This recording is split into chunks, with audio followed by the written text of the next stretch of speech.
تمام تعریف اللہ کے لیے ہے جس کے احسان سے نیک اعمال پورے ہوتے ہیں اور پھیلتے ہیں، اور جس کی رحمت سے برکتیں حاصل ہوتی اور برستی ہیں۔ اس نے اپنے گھر کی طرف معزز بندوں کے دلوں کو کھینچا اور ان کے لیے آمد اور واپسی کے راستے آسان کر دیے، اور وہ بھرپور عطیات اور بڑی نوازشوں کے ساتھ واپس لوٹ گئے۔ میں گواہی دیتا ہوں کہ ایک اللہ کے سوا کوئی معبود برحق نہیں، اس کا کوئی شریک ہمسر اور مثال نہیں، اور میں گواہی دیتا ہوں کہ محمد اس کے بندہ رسول ہیں جو وسیلہ یعنی جنت میں سب سے بلند درجہ والے اور فضیلت و بلند مقام والے ہیں۔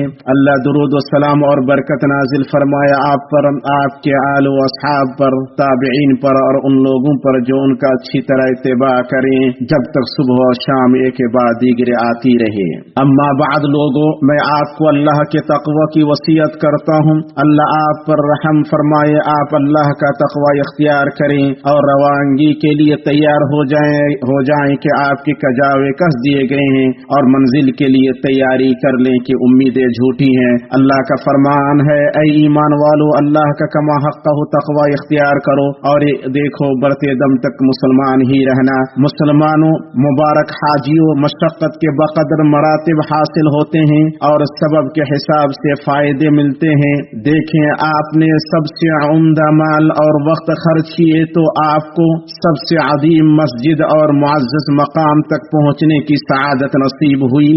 آپ نے اسلام کا 5واں رکن مکمل کیا اور خلیل ابراہیم علیہ السلام کی دعوت پر لبیک کہا، سو آپ کو یہ عظیم احسان اور باوقار نعمت مبارک ہو۔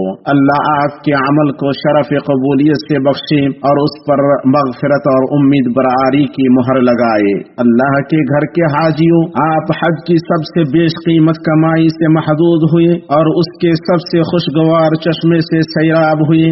آپ نے دیکھا کہ حج توحید پر اور شرک و ہمسری کے انکار پر قائم ہے، چنانچہ کہ اللہ کے سوا کسی کی عبادت نہ کی جائے، اس کے سوا کسی کو پکارا نہ جائے، اور طواف اور ذبح صرف اللہ تعالی ہی کے لیے کیا جائے۔ حج سے آپ نے سیکھا کہ گناہ میں پڑنے اور شیطان کے فندوں میں گرنے سے نفس کو روکنا ہے اور رحمان کی اطاعت پر ثابت قدم رہنا ہے۔ اس لیے آپ ہدایت پا لینے کے بعد گمراہی میں دوبارہ لوٹنے، اللہ کے لیے چنے جانے کے بعد گناہ میں دوبارہ پڑنے اور طہارت و پاکی کا لباس اتار پھینکنے سے بچیں، اوامر پر ثابت قدم رہیں اور نافرمانیوں اور گناہوں سے بچیں۔ اللہ تعالی نے اپنے نبی محمد صلی اللہ علیہ وسلم کو مخاطب کرتے ہوئے فرمایا، جیسا تم کو حکم ہوتا ہے اس پر تم قائم رہو۔ سفیان بن عبداللہ رضی اللہ تعالی عنہ نے عرض کیا، اے اللہ کے رسول، آپ مجھے اسلام کی ایسی بات بتائیں کہ اس کے بارے میں آپ کے بعد کسی اور سے نہ پوچھوں۔ تو آپ نے فرمایا، تم کہو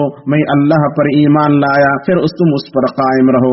اسے امام مسلم نے روایت کیا ہے۔ نیز آپ صلی اللہ علیہ وسلم نے فرمایا، تم سیدھی راہ پر قائم رہو اور تم کما حق اس پر ہرگز قائم نہیں رہ سکو گے۔ اسے امام احمد اور ابن ماجہ نے روایت کیا ہے۔ شاعر کہتا ہے، اور جو اللہ کو مضبوطی سے پکڑے گا وہ ہلاکت سے محفوظ رہے گا، اور جو سیدھی راہ پر قائم رہے گا وہ شرمندہ نہیں ہوگا۔ حضرات گرامی، اگر پچھلے فضیلت والے دنوں میں آنکھوں کو ٹھنڈک ملی، دل صاف ہوئے اور سینے کشادہ، تو یہ رب تعالی کا فضل اور قربتوں کی باد نسیم ہے۔ جب بندہ اللہ کی طرف متوجہ ہوئے اور طاعتوں سے اس کی قربت حاصل کی۔ ایمان اور اطاعت مقصدوں کا مقصد اور بشارت و اعزاز کا خزانہ ہے۔ اللہ کی طرف چلنا اور اس کی خوشنودی کو تلاشنا فوری وافر بدلہ اور باوقار حاضر نعمت ہے۔ مومن لوگوں میں سب سے اچھی حالت اور سب سے خوشگوار موڈ والے ہوتے ہیں۔ اللہ تعالیٰ نے فرمایا، سن رکھو کہ جو خدا کے دوست ہیں ان کو نہ کچھ خوف ہوگا اور نہ غمناک ہوں گے،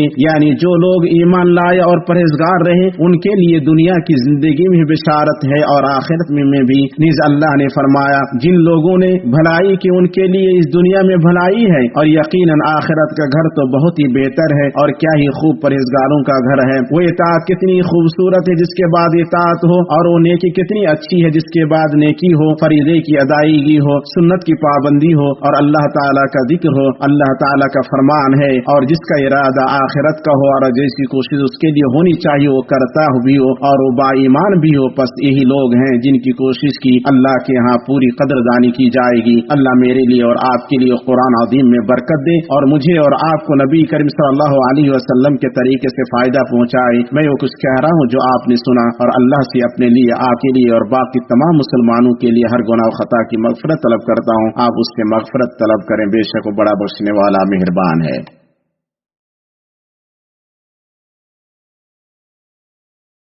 अल्लाह के लिए तमाम बेशुमार और बेइंतहा तारीफ है, और मैं गवाही देता हूँ कि एक अल्लाह के सिवा कोई माबूद बरहक नहीं, उसका कोई शरीक नहीं, और मैं गवाही देता हूँ कि मोहम्मद उसके बंदा और रसूल हैं। अल्लाह दुरूद और सलाम व बरकत नाजिल फरमाए आप पर, आपके आल व असहाब पर, और अच्छी तरह उनकी पैरवी करने वालों पर, और बहुत ज्यादा सलामती नाजिल फरमाए। अम्मा बाद, अल्लाह के बंदो, अल्लाह से डरें और जान ले कि ईमान के तकादों में से जिनके बगैर ईमान पूरा नहीं हो सकता है, अल्लाह ताला से मोहब्बत है। ऐसी मोहब्बत जिसमें सिर्फ अल्लाह की इबादत हो, किसी दूसरे की नहीं, इसलिए कि उबूदियत ऐसे दो सुतूनों पर कायम है जिनके बगैर वो खड़ी नहीं रह सकती, और वो है निहायत मोहब्बत के साथ निहायत इनकिसारी, और ये सिर्फ अल्लाह ताला ही के लिए दुरुस्त है। अल्लाह ताला ने फरमाया, और ईमान वाले अल्लाह की मोहब्बत में बहुत सख्त होते हैं, और मुस्तफा सल्लल्लाहु अलैहि वसल्लम ने फरमाया, जिसके अंदर तीन चीजें होंगी वो ईमान की चाशनी पाएगा,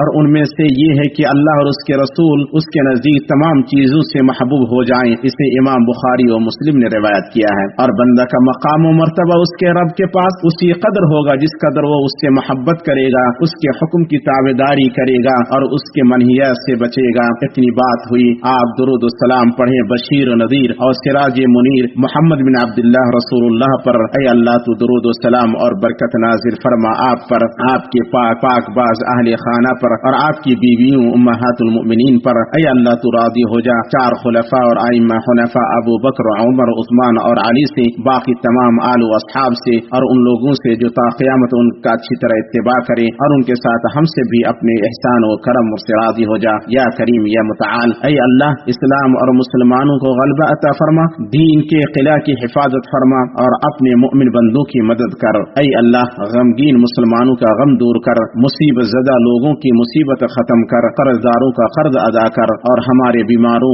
और मुसलमानों के बीमारों को शिफा अता फरमा अपनी रहमत से या रहमर रहीमीन। ऐ अल्लाह तू हमें हमारे वतनों में अमन अता फरमा, हमारे सरबराहों और हुक्मरानों की इस्लाह फरमा, हमारे ईमान और वली अमर की हक तौफीक और दुरुस्ती के जरिए ताईद फरमा। ऐ अल्लाह तू उन्हें और उनके वली अहद को ऐसे काम की तौफीक दे जिसमें मुल्क और बंदों की भलाई हो या रब्बुल आलमीन। ऐ अल्लाह सरहदों पर तैनात हमारे सिपाहियों को दुरुस्ती अता फरमा। ऐ अल्लाह तू उनका मुईन और मददगार बन, उनकी ताईद फरमा और उनका सहारा बन। ऐ दिलों के बदलने वाले, तू हमारे दिलों को अपने दीन पर कायम रख। ऐ दिलों के फेरने वाले, हमारे दिलों को तेरी इताअत की तरफ फेर दे। ऐ हमारे रब, हम तेरी उतारी हुई वही पर ईमान लाए और हमने तेरे रसूल की इत्तिबा की, बस तू हमें गवाहों में लिख ले। ऐ हमारे रब, हमें दुनिया में भलाई अता फरमा और आखिरत में भलाई अता फरमा, और आग के अजाब से हमें बचा ले। अल्लाह ताला अदल का, भलाई का और क़राबतदारों के साथ सुलूक करने का हुक्म देता है, और बेहयाई के कामों, नाशाइस्ता हरकतों और जुल्म ज़ियादती से रोकता है। वो खुद तुम्हें नसीहतें कर रहा है कि तुम नसीहत हासिल करो और अल्लाह के अहद को पूरा करो, जबकि तुम आपस में कौल करार करो और कसमों को उनकी पुख्तगी के बाद मत तोड़ो, हालांकि तुम अल्लाह ताला को अपना ज़ामिन ठहरा चुके। जो कुछ तुम करते हो अल्लाह उसको बाखूबी जान रहा है।